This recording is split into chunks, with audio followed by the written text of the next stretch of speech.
அன்பிற்குரிய சகோதர சகோதரிகளே, அனைவரும் ஆலிம்களாகலாம் என்கிற இந்த தினசரி பாடத்தில் வெள்ளிக்கிழமை தோறும் அந்த அரபு சொற்களுக்குரிய தமிழ் சொற்களுக்குரிய அரபு சொற்களை நம்ம பார்த்து வருகிறோம். அதை ஒவ்வொரு வகையாக நம்ம பிரித்து கொண்டு பார்க்கிறோம். அதில் முதலாவதாக மனித உறுப்புகளை சென்ற வாரம் மனித உறுப்புகளில் ஒரு பகுதியை பார்த்தோம். முழுசான பார்த்து முடிக்கலை. அடுத்த சொல் எடுத்துக்கிட்டீங்கன்னு சொன்னால் ஃபஹிதுன் என்றால் தொடை. தொடை இருக்குது இல்லையா, அந்த தொடை பகுதிக்கு என்ன செய்வாங்க, ஃபஹிதுன் சொல்வார்கள், தொடைங்கிற வார்த்தை. அடுத்து இபுத்துன்னு சொன்னால் அந்த அக்குள்ங்கிறாங்கல்ல, இந்த பகுதி இது அக்குள்பாங்க. சில கம்பு காடுப்பாங்க, ஒரு ஊரில் ஒரு பாஷையை சொல்லுவாங்க. ஆனால் இந்த இடத்துக்கு பேர், இதுக்கு பேர் என்னது, அக்குளுக்கு இபுத்து என்றால் அக்குள் என்று அர்த்தம்.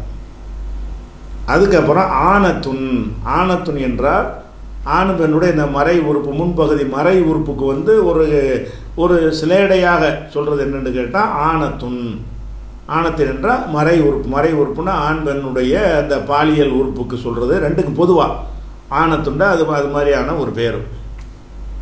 அதுக்கடுத்தது இஸ்து என்று சொன்னால் அந்த ஆணுடைய பெண்ணுடைய பின்பகுதி இருக்கு இல்லையா, உட்கார அந்த பகுதி, அந்த உறுப்பு, அந்த இஸ்து என்று சொல்வார்கள். அதை வரக்கு என்றும் சொல்வார்கள். வரக்கு என்று சொன்னாலும் இஸ்து என்றாலும் என்னது, நம்ம இருப்பிடம்பாங்க. நம்ம அந்த நாகரிகமாக சொல்லும்போது அது என்ன செய்வாங்க, கொச்சையாக ஒரு சொல்லுவாங்க. அதை சொல்லாமல் இருப்பிடம்னா எதை வச்சு உட்கார்றோமோ அந்த இடம்ங்கிறதுக்காக சொல்லுவாங்க. அதுக்கு பேர் இஸ்து என்றும் சொல்லலாம், வரக்கு என்றும் சொல்லலாம். அதுக்கடுத்து ருக்குபத்துன், தொடை இருக்குதுல்ல, தொடைக்கு கீழே என்ன இருக்குது, தொடைக்கு அடுத்து அந்த மடங்குற இடம் முட்டுக்கால்ங்கிறோம்ல. ருக்குபத்துன்னா எதுக்கு சொல்லணும்னா முட்டுக்கால்னா அந்த பழைய இடம் இருக்குல்ல, வைக்கிறோம்ல, மண்டி போட்டு உட்காரும்போது மடக்கிறோம் இல்லையா, அந்த இடத்துக்கு பேர் என்னது, ருக்குபத்துன், முட்டுக்காலுடைய அந்த முட்டுக்காலுடைய மடிப்புன்னு கூட வச்சுக்கலாம். அந்த முட்டுக்கால் ருக்குபத்துன்னு அதுக்கு பேர். அதுக்கப்புறம் சாக்குண்டால் அந்த முட்டுக்காலுக்கு கீழே உள்ள கால் இருக்குல்ல, கைக்கு சாயுதுன்னு தனியாக பிரித்து சொன்னாங்கல்ல, அந்த மாதிரி கால்ங்கிறது ஒரு பொதுவான சொல் நான் சொல்லாமல் விட்டேன்னா சரி பின்னாடி வரும். சாக்குன் என்று சொன்னால் முட்டுக்காலுக்கும் பாதத்துக்கும், முழங்கால்னு வச்சுக்கிறோம். முழங்கால்னு நம்ம நடைமுறையில் சொல்லுவோம். முழங்கிறது கையில் தான் முழம் இருக்குது, இதை வச்சுக்கிட்டு அதையும் முழங்கால் நம்ம சொல்லுவோம். அந்த முழங்கால்னு சொல்லக்கூடிய அந்த முழங்காலுக்கும் அந்த பாதம்னு சொல்கிறோம் இல்லையா, அதுக்கு நடுவில் உள்ள பகுதி இருக்கு இல்லையா, அந்த பகுதிக்கு பேர் சாக்குன். இதை ஒரு கெரண்டைக்கால் இல்லை, கெண்டைக்கால் அப்படின்னு சொல்லுவாங்க. உங்கள் ஊரில் வேறு மாதிரி கூட சொல்லலாம். ஆனால் அந்த இடத்துக்கு சாக்குன் அதுக்கு பேர். பொதுவாக காலுக்கு பேர் என்ன, பொதுவாக இங்கேருந்து மொத்தத்துக்கும் கால், அதாவது தொடையில் ஆரம்பித்து பாதம் வரைக்கும் உள்ள மொத்தத்துக்கு பேர் என்னன்னு கேட்டால் ரிஜுலுன், காலை வெட்டியாச்சுன்னு சொன்னால் இங்கே வரைக்கும் வெட்டினாலும் எங்கே வெட்டினாலும் காலுன்னு சொல்லலாம். ரிஜுலுங்கிறது ஒட்டு மொத்தமாக காலுக்கு பேர். அந்த ரிஜுலு என்பதில் இங்கே ஃபஸ்ட்டு பார்ட்டாக இருக்கிறது அந்த தொடைக்கு ஃபஹீதுன்னு தனி பேர் வச்சுருக்கிறாங்க. அதுக்கப்புறம் முட்டுக்கால் வரும். முட்டுக்கால் கீழே உள்ள பகுதிக்கு சாக்குன்னு வச்சுருக்கிறாங்க. அதுக்கப்புறம் காபு என்றால் அந்த கரண்டை அந்த இருக்கும்ல, ஒரு மொழி பாதத்தில் நீட்டிகிட்டு இருக்கும்ல, ஒரு பால் மாதிரி, பாதத்தில் ஒரு பால் மாதிரி இருக்கும் இல்லையா, அதுக்கு பேர் என்னது, காபுன், கரண்டை. அதுக்கப்புறம் அந்த அதை தவிர உள்ள கீழ்ப்பகுதி நிற்கிறதுக்கு உள்ள பாட்டு இருக்கு இல்லையா, அது மேலும் கீழே எல்லாத்துக்கும் சேர்த்து இதுக்கு பேர் கதம் என்றால் பாதத்தினுடைய மேல் பகுதி, பாதத்துடைய கீழ்ப்பகுதின்னு பிரிச்சுக்கலாம். பாதம்டா என்னது, கதமுன் அப்படின்னு சொல்லுவாங்க. அதுக்கப்புறம் கை காலில் எல்லாம் ரெண்டு இருக்கும்போது லெஃப்ட் ரைட்டு சொல்லி ஆகணும்ல. ஒன்றே இருந்தால் லெஃப்ட் ரைட்டு தேவைப்படாது. இப்போ காதில் இந்த காது இருக்குது, எந்த காதுன்னு சொல்வதற்கு என்ன செய்யணும், வலது காதுன்னு சேர்த்து சொல்லணும்ல, இடது காதுன்னு சொல்லணும். வலது கை வலது கால் இடது கால் என்று ரெண்டு இருக்கிறதுக்கு என்ன செய்ய வேண்டியிருக்கேன், அப்படி சொல்ல வேண்டிய தேவை ஏற்படும். அதனால் வலது என்பதற்கு என்ன செய்வாங்கன்னு கேட்டால் யமீன்டா சத்தியம், அப்படி பறக்கத்துங்கிற அர்த்தம்லாம் இருக்கிறது. இந்த உறுப்புகளை பற்றி பேசும் பொழுது யமீன் என்றால் வலது, அதாவது ரைட் பகுதி என்று அர்த்தம். வலது கைன்னா எதுல் யும்னா, வலது கை அப்படி சொல்லிக்கிடுவாங்க. அதே மாதிரி வந்து இடதுக்கு என்ன செய்வாங்கன்னு கேட்டால் ஷிமால்னா லெஃப்ட், இடது. ஷிமால் என்று சொல்கிற மாதிரி எஸ்ஆர்னு சொல்லுவாங்க. ஷிமால் என்றாலும் இடது தான். யார் தன்னுடைய இடது கையில் அந்த பதிவேடு கொடுக்கப்படுகிறதோ அப்படின்லாம் குரானில் வருதுல்ல, பிஷிமாலிஹி அப்படின்ட்டு வரும். வலது கையில் கொடுத்தா இப்போ எமீனிஹின்னு வரும். அப்போ ஷிமால் என்றால் இடது பகுதி, இடது கைக்கு மட்டும் இல்லை, எல்லாம் ஷிமால் தான். காலுனாலும் இந்த பக்கம் உள்ளது பூரா ஷிமால். இது ஷிமால் தான். இந்த காது ஷிமால், இந்த காது எமீன், அப்படி எல்லாத்துக்கும் ஷிமால்னா இடது கை அப்படி அர்த்தம் கிடையாது, இடதுன்னு அர்த்தம். அது எல்லா விதத்தையும் எடுத்துக்கொள்ளும். ஷிமால் எஸ்ஆர் அப்படின்னு சொல்லுவாங்க. எஸ்ஆர்னா வசதி, பொருளாதாரம்னு அர்த்தம் இருக்குது. இந்த உறுப்பை சொல்லும்போது எஸ்ஆர்னா அது வந்து இந்த அர்த்தம் வந்துடும், அதாவது இடது. அதுக்கப்புறம் வந்து ஹல்க்னா தொண்டை. இந்த தொண்டை இருக்குல்ல, தொண்டை குழிங்கிறோம்ல, இது குழியாக இருக்கிறது தொண்டை, இதுதான் ஹல்க்குன்னு சொல்லுவாங்க. ஹல்கில் தான் அறுக்கும்ல, பிராணிகள் அறுக்கிறதுக்குள்ள இடம், அது அந்த உச்சரிப்பை மாத்திர இடம் எல்லாமே அந்த ஹல்க்கு, அந்த தொண்டைன்னு அர்த்தம். ஹல்க் என்றால் தொண்டைக்கு ஒரு சொல் வச்சுருக்குறாங்க. இந்த ஆர்டரை கூட நீங்கள் வேறு மாதிரி கரெக்டாக ஆர்டர் பண்ணிக்கலாம். நான் சொல்கிற ஆர்டரை கூட மாறி கூட வருது, நீங்கள் அது மாதிரி சேர்த்துக்கலாம். அதுக்கப்புறம் ஜில்துன்னா தோல். இந்த தோல் இருக்குல்ல மேலே, உடம்புல எந்த பகுதியில் இருந்தாலும் சரி, கன்னத்தில் இருந்தாலும் சரி, மூக்கில் இருந்தாலும் சரி, கையில் இருந்தாலும் சரி, காலில் இருந்தாலும் சரி, இந்த மேலே மூடி இருக்குதுல்ல, சதையை மூடிக்கிட்டு இருக்கிற அந்த இதுக்கு பேர் என்னது? ஜில்துன், தோல். ஆட்டு தோல் மாட்டு தோலாக இருந்தால் அது ஜில்து தான், வழங்குதா? ஜில்துன்னா மேலே மொத்தத்தையும் எல்லாம் மறைச்சி மூடி வைக்கிறான்ல, அந்த இதுக்கு பேர் என்னது? ஜில்துன் என்று சொல்வார்கள். இதை வந்து இன்னொரு சொல்லும் சொல்லுவார்கள், பஷரத்துங்கிறதையும் சொல்லுவாங்க. ஆனால் பஷரத்துங்கிறது வந்து மனுஷனுக்கு மட்டும்தான் சொல்லுவாங்க, ஆட்டு பஷரத்துன்னு சொல்ல மாட்டாங்க. இந்த ஜில்துங்கிற தோல் வந்து பொது மனிதனுடைய தோல், ஆட்டு தோல், மாட்டு தோலுக்கெல்லாம் ஜில்துன்னு பயன்படுத்துவாங்க. பஷரத்துங்கிறது என்னது? பஷரத்தகு, அவனுடைய பஷரத்தில் தடவி கொண்டான், எண்ணெயை பஷரத்தில் தடவி கொண்டான்னா மேனின்னு வச்சுக்கலாம், வழங்குதா? அந்த தோல். அதுக்கப்புறம் வந்து அசபுன், ஐநு சாது பேர் போட்டு அசபுன் போட்டால் நரம்பு, உள்ள நரம்பு இருக்கும்ல, வெளியே தெரியாது, வெளியே அந்த நரம்பு இருக்கிறதுக்கு அடையாளம் தெரியும், உடம்புக்கு உள்ளே இருக்கிறதுக்கு பேர் நரம்பு. இந்த நரம்புக்கு என்ன செய்வாங்கன்னு கேட்டால் அசபுன், ஐநு சாது பேர் போட்டு அசபுன்னா நரம்பு. அதுக்கப்புறம் வந்து மண்டைக்கு உள்ளே இருக்கக்கூடிய அந்த சிந்திக்கிற பார்ட் இருக்கு இல்லையா, அது வந்து மூளைன்னு நம்ம சொல்லுவோம் இல்லையா, அந்த மூளைக்கு வந்து அரபியில் வந்து 2 சொல்லு சொல்லுவாங்க. முஹுன் என்றாலும் மூளை தான், திமாகுன் மூளை தான். ஊரத்தில் கூட திமாகுன்னு சொல்லுவாங்க. இந்த திமாகுங்கிற சொல்லு திமாக் ஹராப் ஆகிடுச்சுமாங்கல்ல, அது அரபி சொல்லு தான் அது. அப்போ முஹுன்னு சொன்னால் என்னது? அது வந்து மூளை. திமாகு என்றாலும் மூளைக்கு உள்ளது. அதே மாதிரி வந்து அலுமுன்னா வந்து எலும்பு, எல்லா எலும்பும், தொடை எலும்பு, கை எலும்பு, காலி எலும்பு. எலும்புனா என்னென்னு நீங்கள் வழங்கி வச்சு அதான் எலும்புன்னா இது மனித எலும்பு, மாட்டு எலும்பு, கழுதை, குதிரை எலும்பு எல்லாத்துக்கும் தான். எதெல்லாம் அந்த இறைச்சியை உள்ளே வந்து மெயினாக அந்த மெயின் பகுதியாக இருக்கிறதோ, திடமான பகுதியாக இருக்கிறதோ, நொறுக்கக்கூடியதாக இருக்கிறதோ, அந்த பாட்டுக்கு பேர் நம்ம என்ன செய்கிறோம்? எலும்பு என்கிற சொல்கிறோம். அதுக்கு வந்து அரபியில் அலுமுன், எலும்பு. எல்லா பிராணிகளுக்கு உள்ளதுக்கெல்லாம் அலுமு என்று சொல்லலாம். அதுக்கப்புறம் லஹமுன், உடம்புக்குள்ள இறைச்சி இருக்குல்ல, சதை. அதை நம்ம மனிதனுக்கு சொல்லும்போது சதை என்று சொல்லுவோம், ஆடு மாடுக்கு சொல்லும்போது இறைச்சின்னு பிரித்து சொல்லுவோம். அவங்க லஹமுன்னு சொல்லிடுவாங்க. எல்லாம் லஹமுன்னா என்னது? இறைச்சி சதை, அதுக்கு வந்து லஹமுன்னு சொல்லுவாங்க. அதுக்கப்புறம் வந்து கண்ணுக்கு தனியாக ஐன்னு சொல்லிட்டோம், காதுக்கு வந்து உதுன்னு சொல்லிட்டோம். இது போக என்ன செய்வாங்கன்னா அந்த செவி, பார்வைன்னு அந்த செவியுறுதல் இருக்குல்ல, இன்னொரு சொல்லுவாங்க. அதுக்காக வேண்டி சம்உன் என்றால் செவி, அதாவது காதுங்கிற அந்த உறுப்பை குறிக்கும் போது உதுன்னும்பாங்க. கேட்குறது அப்படிங்கிற அர்த்தத்தில் பயன்படுத்தும் போது என்ன செய்வாங்க? சம்உன், அவனுடைய செவின்னு சொல்லும்போது இந்த வார்த்தையை பயன்படுத்துவாங்க. பசருன், பார்வை, அதாவது கண்ணிலிருந்து வரக்கூடிய பார்க்குற அந்த பார்வை இருக்கு இல்லையா, அதுக்கு பேர் என்னது? பசருன், அது சொல்லிடுவாங்க. அதுக்கப்புறம் வந்து உள்ளம்ங்கிறது வந்து சிந்தனை தான் உள்ளம்னு அர்த்தமும் இருக்கிறது, இதைத்தான் உள்ளம்னு சொல்கிறவங்க கூட இருக்கிறாங்க. அந்த உள்ளம்ங்கிறதுக்குள்ள வார்த்தை என்னென்னு கேட்டால் ஃபுஆது என்றால் உள்ளம். கல்பு என்றாலும் உள்ளந்தான். அந்த கல்பை சரியாக பார்த்துக்கிறங்க, அது கெட்டால் எல்லாம் கெட்டு போயிடும் அப்படின்னு சொல்லும்போது இந்த கல்புன்னு சொல்கிறாங்க இல்லையா, அந்த கல்புன்னு சொன்னால் உள்ளம். அதுக்கே இன்னொரு சொல், நிறைய சொற்கள் இருக்கிறது.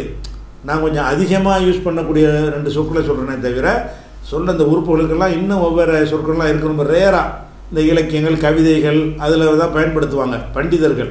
அது நமக்கு தேவையில்லை. பாமரத்தனமாக எல்லாரும் யூஸ் பண்ணக்கூடியது மட்டும்தான் உங்களுக்கு தேவைப்படும். ஃபுஆதுன்னா உள்ளம், கல்பு என்றாலும் உள்ளம்.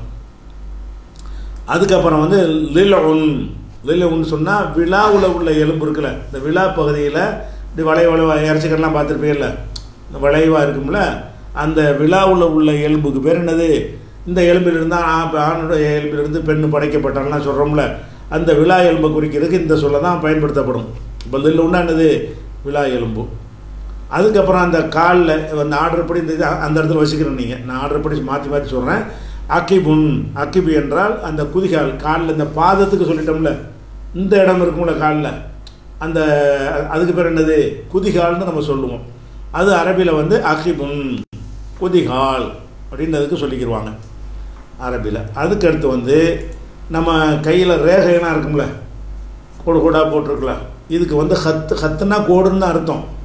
இருந்தால் மனித உறுப்புகளில் ஹத்துன்னு சொல்லும்போது எதுக்கு சொல்லுவாங்கன்னு கேட்டால் அந்த ரேகைகள். இந்த ஜோசியம் பார்க்குற இல்முல் ஹத்து, கைரேகை கலைன்னு சொல்லிட்டு அது பொய்ய மட்டும், ரேகையில் ஒன்றும் இல்லை. இருந்தாலும் அது சொல்கிறாங்கல்ல, அந்த ஹத்துனா இது இந்த ரேகைகள், கோடு. சரியா? அப்போ ஹத்து என்றால் கோடுன்னு அர்த்தம், அது சரியான அர்த்தம். அதை மனித உறுப்புகளில் சொல்லும்போது என்ன செய்வாங்க? இந்த ரேகைக்கு இந்த வார்த்தையை பயன்படுத்திக்கிடுவாங்க, ஹத்துன்னு சொல்லி. அதுக்கப்புறம் கபிதுன், கல்லீரல். அதாவது ஈரல் வந்து நுரையீரல்னு ஒன்று சிகப்பாக இருக்கும்ல, 2 இருக்கும். அது நுரையீரல் தனி, கருப்பாக இருக்கும் இல்லையா, அது கல்லீரல். அதுக்கு என்ன செய்வாங்கன்னா கபிதுன், அது கல்லீரல்னு சொல்லுவாங்க. அதுக்கு ஒரு வார்த்தை. அதே மாதிரி ரிஅத்துன்னா அந்த நுரை சிகப்பாக இருக்கும்ல, இந்த ஈரல் வந்து மொத்தமாக நீங்கள் வாங்கினீங்கன்னு சொன்னால் அந்த சிகப்பாக இருக்கிறதுக்கு நுரை இருக்கும்ல, அந்த நுரையை வாங்கி அதுக்குள்ள நுரையீரல்னு அதுக்கு பேர் சொல்லுவாங்க. சாப்பிடும்போது வழுக்கு விழுவில்னு இருக்கும் இல்லையா, அது வந்து ரிஅத்துன், அது வந்து நுரையீரலுக்கு அந்த பேரை சொல்லுவாங்க. இதெல்லாம் வந்து பிராணிகளில் ஆடு மாட்டில் வாங்கும்போது இந்த பேர் தான். நுரையீரலுங்கிறது மனுஷனுக்கு மட்டும் உள்ளதில்லை, அதிகமாக இதுக்கு தான் யூஸ் பண்ணுவாங்க. மனுஷன் நுரையீரல் நம்ம வாங்கி பார்த்துக்கிட்டா இருக்கிறோம் இல்லை, இந்த நுரையீரல்னால் மனுஷனுக்கு அதான் பேர். இருந்தாலும் அதை வந்து நம்ம எதுக்கு இதை யூஸ் பண்ணுறோம் அதிகமாக? தமிழ் மொழியிலையும் சரி, உலகத்தில் எல்லா மொழியிலையும் சரி, இந்த சாப்பிட்ற பிராணிகளுடைய அந்த உறுப்புகளுக்கு தான் இதை நம்ம யூஸ் பண்ணிக்கிட்டு இருக்கிறோம், நுரையீரலுங்கிறது. அது மாதிரி திகால்னா மண்ணீரல்னா இல்லை மண் மாதிரி இருக்கும்ல, நெருண்டு, அதை வந்து பல் குத்திப்பாங்கள, அது ஒரு பேர், பல்லு குத்திப்பாங்க சில பகுதியில், சுவரட்டிமாங்க சில பேரில். உங்கள் ஊரில் என்ன சொல்கிறாங்களோ அதுக்கு பேர் திகால்னா அந்த மண்ணீரல்னு சொல்லுவாங்க, அது பேர். இது போக உறுப்புகளை தெரிஞ்சிட்டோம்ல, உறுப்புகள் போக என்னென்னா இன்னும் சில தெரிஞ்சுக்க வேண்டியிருக்கு. நம்மளிடமிருந்து வரக்கூடிய கழிவுகள் இருக்கு இல்லையா, சிறுநீர், மலம், சளி, இதெல்லாம் வந்து அதுக்கு சொல்லி தெரிஞ்சிருக்கணும்ல. அருவருப்புன்னு ஒதுங்க முடியாது தானே, அதை பற்றி பேச வேண்டி வரும் இல்லையா. அதனால் காயித்து என்றால் மலம், மனிதன் கழிக்கிற மலத்துக்கு பேர் என்னது? காயித்து என்றால் மலம்னு சொல்லுவாங்க. யூரினுக்கு சொல்லுவாங்க என்னது? யூரின் டெஸ்ட் எடுங்க. நம்ம அது சொல்லி பயன்படுத்தாமல் நம்ம இருக்கிறோம். அது அருவருப்பானதாக இருந்தாலும் நம்ம பயன்படுத்தாமல் இருக்க முடியாது. பவுலுன்னா யூரின், சிறுநீர் அப்படின்னு சொல்லிக்கிறோம். அதே மாதிரி வந்து மனிதனிடமிருந்து வரக்கூடிய காற்று இருக்குல்ல, காற்று பிரிகிறதுங்கிறோம்ல, அந்த காற்று பிரிதலில் வந்து சத்தம் இல்லாமல் பிரிஞ்சு அதுக்கு ஒரு வார்த்தை வச்சுக்கிறாங்க, சத்தத்தோடு பிரிஞ்சு அதுக்கு ஒரு வார்த்தை வச்சுக்கிறாங்க. இந்த ஃபுசாங்கிற வார்த்தை வந்து சத்தம் இருக்காது, காற்று பிரியும், வாடை மட்டும் துருவாடை மாதிரி வருதுன்னு வைங்களேன். இதுக்கு உள்ள சொல்லு என்ன? காற்று பிரிதல் நான் போட்டிருக்கிறேன். தமிழில் 2 சொல்லு இல்லாததுனால நீங்கள் உங்களுக்கு விளங்குற மாதிரி போட்டுருங்க. சத்தம் இல்லாமல் காற்று பிரிதல் நீங்கள் எழுதிக்கிறங்க. சத்தத்தோடு பிரிகிறது இந்த அடுத்த வார்த்தை. 2க்கு நான் ஒரு தான் போட்டிருக்கிறேன். ஏன்னா அதுக்கு என்ன தமிழில் 2 சொல்லு இல்லை. அதனால லுராத் என்றால் அதுவும் காற்று பிரிதல் தான், அது ஒரு சவுண்டோடு வர்றது. அந்த ஃபுசா என்று சொன்னால் சத்தம் இல்லாமல் காற்று போகிறது, வாயு வெளிப்படுறது. அந்த வாயு வெளிப்படுவது வந்து 2 வகையாக உள்ளதுக்கு என்ன செய்கிறாங்கன்னு கேட்டால் 2 வகையான சொல்லு அரபு மொழியில் வச்சுருக்கிறாங்க. உங்களுக்கு பகுதியில் தனி சொல்லி இருந்தால் அதை போட்டுக்கிறங்க. இல்லாட்டி விளக்கமாக எழுதிக்கிறங்க. சத்தம் இல்லாமல் காற்று பிரிதல் ஃபுசாவுன், சத்தத்தோட காற்று பிரிதல் லுராத்துன் அப்படின்னு நீங்களாம் என்ன செய்யணும் எழுதிக்கிறணும். அதே மாதிரி வந்து எச்சில் வாயில் ஊறக்கூடிய உமிழ் இருக்குல்ல, உமிழ்நீர், அந்த உமிழ்நீருக்கு வந்து அரபியில் வந்து ரீகுன், அது வாய்க்குள்ளே உள்ளதுக்கு மட்டும்தான். மூக்குள்ளே உள்ளது வாயில் உள்ளது எல்லாம் ஒரே மாதிரி தான் இருக்கும். பார்த்தா பேர் தனித்தனியாக நம்மளும் தானே வச்சுருக்குறோம். வாயிலிருந்து வந்தால் என்னது, அது ரீகுன் எச்சில் அப்படிங்கிறோம். வாயிலிருந்து வர்றதில் கூட வாயுடைய மேல் பகுதியிலேருந்து வர்றது தான் எச்சிப்போம். இந்த காரி உள்ள நெஞ்சிலேருந்து எடுத்து வச்சுவீங்களா, அது சளின்னு வச்சுருவோம். அதுக்கு தனி வார்த்தை வச்சுக்கிறாங்க. ரீகுன் என்றால் சும்மா அந்த வாயில் மேலோட்டமாக இருக்கும்ல, துப்புறம் நினச்சோன்னு துப்ப முடியுதில்ல, அந்த மாதிரி உள்ளதுக்கு பேர் என்னது ரீகுன் எச்சில்னு சொல்லுவோம். அதே எச்சில் என்ன செய்வோன்ற சமயத்தில் வந்து காரி உமிழ்வோம்ல, காரி துப்பும்போது கெட்டியாக அந்த இங்கே உள்ளது எடுத்து இந்த பகுதியில் உள்ளது இல்லாமல் இங்கே மூளையிலேருந்து இழுத்து என்ன செய்வோம், இப்போ இருந்து துப்புவார்கள். அந்த மாதிரி கெட்டியாக வந்துச்சுன்னு சொன்னால் நுகாமத்துன்னா சளி. அதுக்கப்புறம் மூக்கிலேருந்து வர்ற சளிக்கு தனியாக பேர் நம்மளும் தானே வச்சுக்கிறோம். சளிங்கிறோம், மூக்கு சளிங்கிறோம்ல. முகாத்து என்றால் மூக்கிலிருந்து வரக்கூடிய சளி, சிந்திரிங்கல்ல, அது வரக்கூடிய அந்த அதுக்கு பேர் என்னன்னு கேட்டால் முகாத்துன், மூக்கு சளி அப்படின்னு வச்சுருக்கிறாங்க. அதே மாதிரி வந்து மனுஷன் வாழ்வதற்கு ரொம்ப முக்கியமானது தமுன், ரத்தம். உடம்பு முழுவதும் அது தேவைப்படுகிறது. அதுக்கு பேர் என்னென்னு அரபியில் தமுன். தமு என்றால் ரத்தம், இது அர்த்தம். இது போக இந்த மனித உறுப்புகளில் வந்து நம்ம என்ன செய்கிறோம்னா, இந்த உறுப்புகள் போக அந்த உறுப்புகளை அந்த காலத்தில் வந்து கிராமு, கிலோ, மீட்டரு அதெல்லாம் கண்டுபிடிக்காத காலம். அப்போ என்ன செய்வாங்கன்னா, இந்த கை அளவில் தான் இதை குறிப்பிடுவாங்க. அதாவது ஒரு சின்னதாக ஒரு பொருள் இப்போ கொஞ்சோன்னு இப்படி எடுத்து கொடுக்குறான்னு வைங்க, இது சிட்டிகை அப்படிம்பாங்க. இப்படி எடுத்தால் கைப்பிடிம்பாங்க. ஒரு பிடி அள்ளி போடு, ஏன் ஒரு பிடி 50 கிராம் அள்ளி போடுன்னு அந்த காலத்தில் இல்லை. 50 கிராம் 100 கிராம்னு இல்லாத காலத்தில் என்ன செய்வாங்கன்னு கேட்டால், இந்த கையை கொண்டே சில அளவுகளை குறிப்பிடுவார்கள். அதை நீங்கள் வந்து இப்போ நடைமுறையில் நம்ம அந்த அளவுகளை அதிகமாக பேசாட்டாலும் நீங்கள் குர்ஆன் ஹதீஸை படிக்கும்போது அதுலேருந்து இதுதானே குறிப்பிடப்பட்டிருக்கும். அப்போ அது தேவைப்படும். இந்த சொல்லை நீங்கள் தெரிஞ்சு வச்சுக்கிறணும். அதனால் கபுலத்துன்கிற வார்த்தை வந்து கைப்பிடி அளவு. ஒரு அள்ளி ஒரு அரிசி என்ன செய்கிறீங்க, கையை விட்டு அள்ளி இப்படி பிடிச்சி அள்ளுறீங்க, இதில் எவ்வளோ இருக்குதோ அதுக்கு பேர் ஒரு கபுலத்து. ஒரு கபுலத்துனா ஒரு கைப்பிடி அளவு. கைப்பிடி அளவு என்றால் 5 விரலையும் மடக்கி மூடி எடுக்கும் பொழுது எவ்வளவு இருக்கிறதோ அதுக்கு பேர் என்னது, கைப்பிடி. கைப்பிடிக்கு என்ன செய்வாங்கன்னா கபுலத்துன், அல்லாஹ் ஒரு கைப்பிடி மண்ணை எடுத்து மனிதனை படைத்தான் அப்படின்னு வருதுல. அந்த கபுலத்து என்றால் அல்லாஹ்வுடைய கைப்பிடி, நம்ம கைப்பிடி இல்லை. கைப்பிடி இந்த இது வந்து பொதுவாக கைப்பிடி. கபுலத்து என்றால் கைப்பிடி. அதே மாதிரி கைப்பிடி இல்லாமல் என்ன செய்வாங்கன்னு கேட்டால், அந்த மூக்குப்பிடிலாம் போடுறாங்கல்ல, எடுத்து இந்த 2 விரலில் எடுக்கிறது. இந்த 2 விரலில் எவ்வளோ எடுக்கிறோமோ அதை வந்து தமிழில் சிட்டிகைன்னு சொல்லுவாங்க. ஒரு சிட்டிகை உப்பு போடுங்க. சிட்டிகைன்னா 2 விரலில் எடுக்கிற அளவுன்னு அர்த்தம்.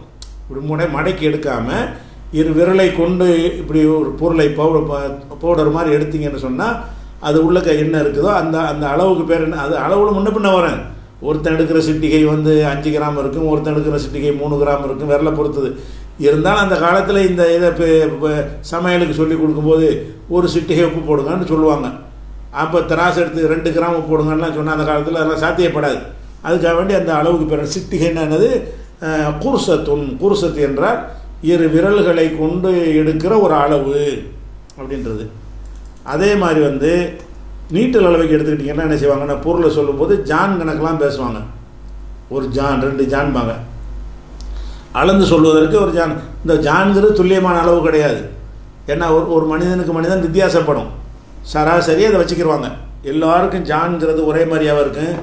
சில ஆளுக்கு பெருசு உழவு இருக்கும், சில ஆளுக்கு உழவு இருக்கும், சில ஆளுக்கு உழவு இருக்கும், அதிகமாக இருக்கும். அதான் எதாக இருந்தாலும் ஒரே அளவு தான். ஷிபுரு என்றால் ஒரு ஜான். ஜான் என்றால் இந்த கட்ட விரலிருந்து சுண்டு விரல் வரைக்கும் விரிக்கிற தூரம் இருக்கு இல்லையா, இந்த தூரம், இந்த டிஸ்டன்ஸ், இவ்வளோ தூரம், இங்கே ஆரம்பித்து இங்கே வரைக்கும் எவ்வளோ வருதோ அதுக்கு பேர் என்னது, ஒரு ஜான் வயிறுங்கிறாங்க இல்லையா. அந்த அளவை சொல்லும்போது ஒரு ஜான் வயிறுடைய சின்ன அளவு, இந்த ஒரு வயிற்று தான் எல்லாம் நடக்குதுன்னு பேசுகிறாங்க இல்லையா. அதுதான் ஷிபுர்னா ஒரு ஜான் அப்படின்னு அர்த்தம். அதே மாதிரி வந்து இந்த திராவுங்கிற வார்த்தையை முன்னாடி ஒருக்கா சொல்லியிருக்கிறோம். எதுக்கு, இங்கேருந்து இங்கே உள்ள வரைக்கும் கைக்கு சொல்லியிருக்கிறோம். கைக்கு சொல்கிற மாதிரி முளத்துக்கு திராவுன்னு சொல்லுவாங்க. முளம் கைக்கு திராவும்பாங்க. ஒரு முழம் துணி எடுத்தேன்னா ஒரு திராக எடுத்தேன், இந்த வீட்டுக்கு அந்த வீட்டுக்கு இத்தனை முழம் தூரம் இருந்தது என்று சொல்வதாக இருந்தால் திராவுன்னா இங்கேருந்து இங்கே வரைக்கும் உள்ள ஒரு தூரம், இங்கேருந்து கைக்கு பேர், இங்கேருந்து இங்கே வரைக்கும் உள்ள கைக்கு பேர் திராகு தான். அந்த கையை கொன்ற அளவு இருக்குல்ல, நீட்டல் அளவை, அந்த நீட்டல் அளவையும் திராவுன்னு சொல்லுவாங்க. திராவுன்னு முன்னாடி இருக்க சொல்லியிருக்கிறோம், அது கைக்கு சொல்லியிருக்கிறோம். அதே சொல்ல வந்து முளத்துக்கு என்ன செய்வாங்க சொல்லுவாங்க.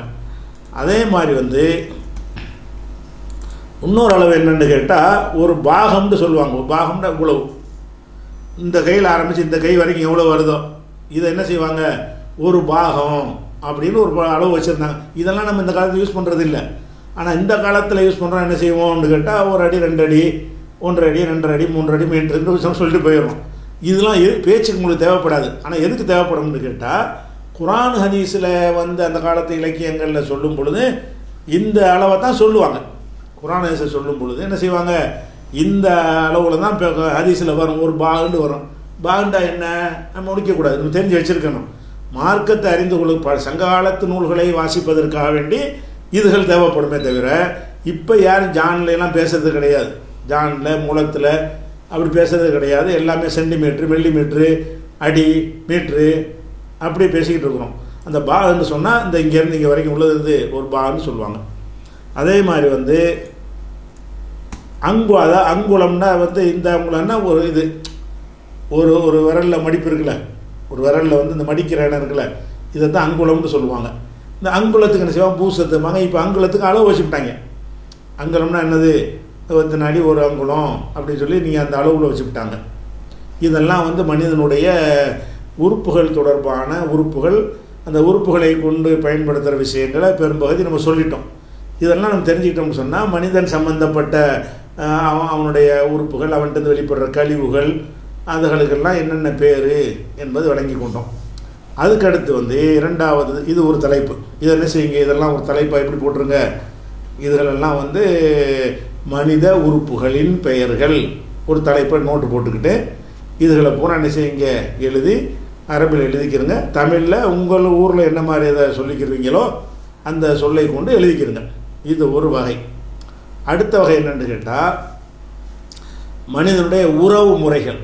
உறவு முறைகள் இருக்குது இல்லையா, உறவு முறைன்னா என்ன, மகன்கிறோம், தந்தைங்கிறோம், அண்ணங்கிறோம், தம்பிங்கிறோம். இந்த உறவு முறைகளில் தமிழில் உள்ள உறவு முறைகளில் எல்லா உறவு முறைக்கும் சொற்கள் வச்சுருக்கிறாங்க. தமிழில் நீங்கள் பார்த்தீங்கன்னா அரபியில் அதிகமான உறவு முறைகளுக்கு தனி சொல் இருக்காது.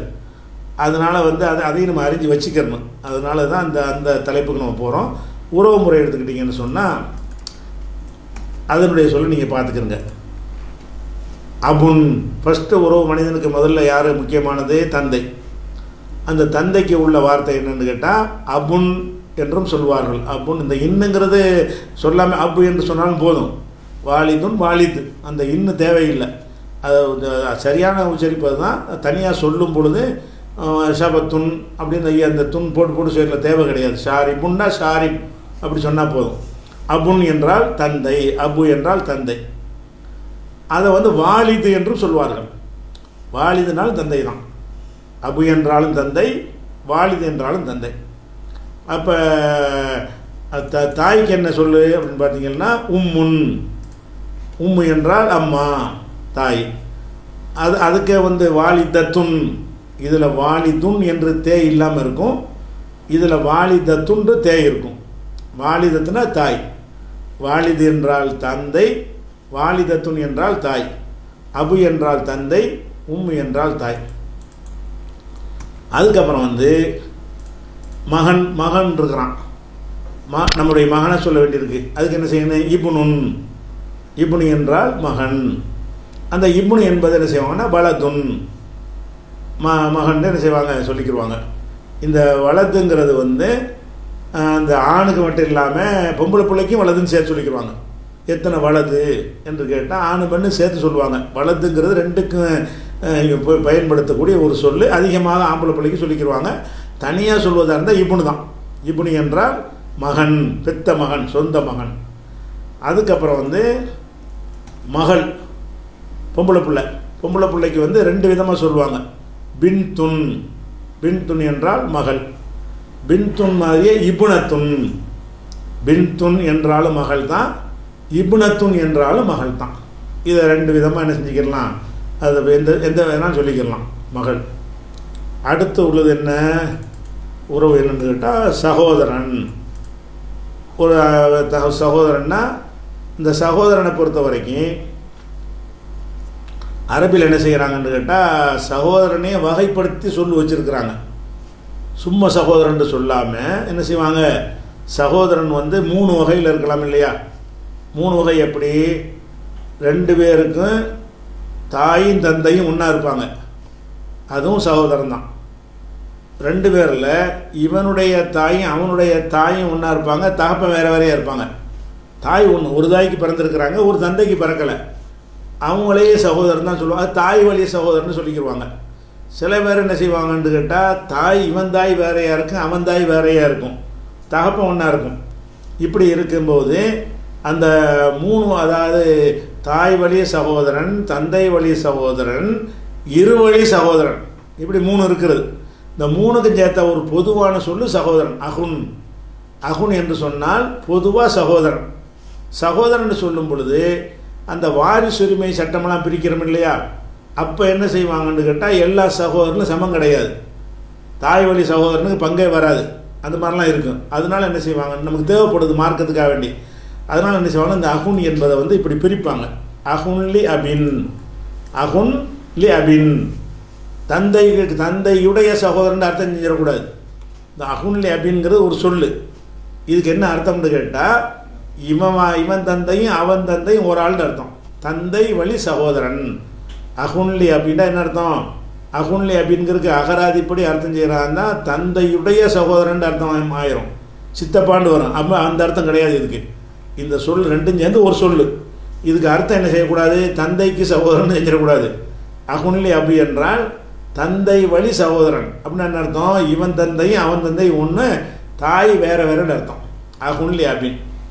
அதுக்கப்புறம் அகுன்லி அபவைனி, இதுதான் ஒரிஜினல் சகோதரன்.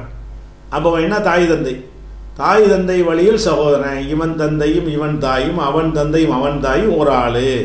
அப்படி இருந்தால் அகுன்லி அபவைனி, இருவழி, அதை இருவழின்னு போட்டிருக்கிறோம், இருவழி சகோதரன்.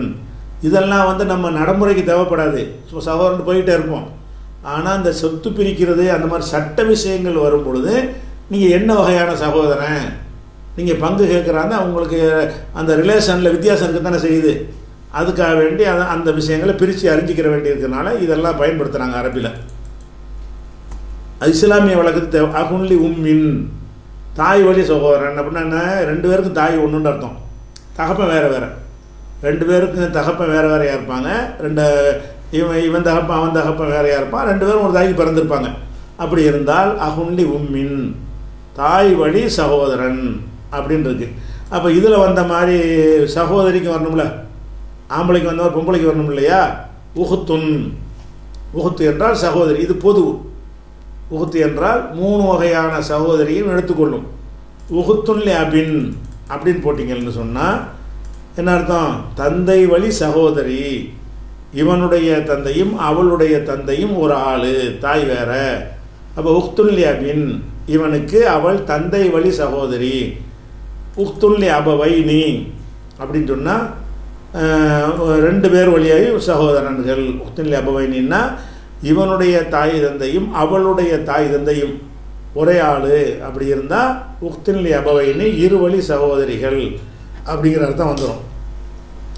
அது மாதிரி உக்துன்லி உம்மின், தாய் வழி சகோதரி, தாயுடைய சகோதரின்னு செய்யக்கூடாது, தாய் வழி சகோதரி அப்படின்னா என்ன அர்த்தம், இவனுடைய அம்மாவும் அவருடைய அம்மாவும் ஒரு ஆள், பாப்பா வேறு அத்தா வேறு அப்பா வேறு இப்படின்னு தான்.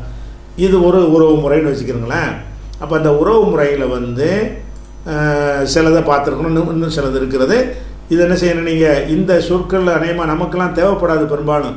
அகுன்லி அபு அகன்லி அபவைனிங்கிறது நடைமுறை பேச்சுக்கு நம்ம உரையாடல்களுக்கு அது யூஸ் ஆகாது. ஆனால் இதெல்லாம் மார்க்க விஷயத்தில் வரும் பொழுது அந்த சட்டத்திட்டங்களில் என்ன செய்வாங்க, பிரித்து காட்டுவதற்காக இந்த மாதிரி உறவுகள் தேவைப்படுறதுனால இதையும் நீங்கள் தெரிஞ்சு வச்சுக்கிறணும். நாளைக்கு குர்ஆன் ஹதீஸை படிக்கும் பொழுது இப்படி ஒரு சொல்லு வரும், அகுன்லி அபவைனின்னு. ஏன்னா அகுன்லி அபவைனின்னா பெற்றோருக்கு சகோதரன் அர்த்தம் செஞ்சு விட்டுறக்கூடாது. என்ன செய்யணும், இருவழி சகோதரன் அர்த்தம் செஞ்சுக்கணும். இது மீதி உள்ள சொற்களை வந்து அடுத்த வெள்ளிக்கிழமை இன்ஷா அல்லாஹ் பார்ப்போம்.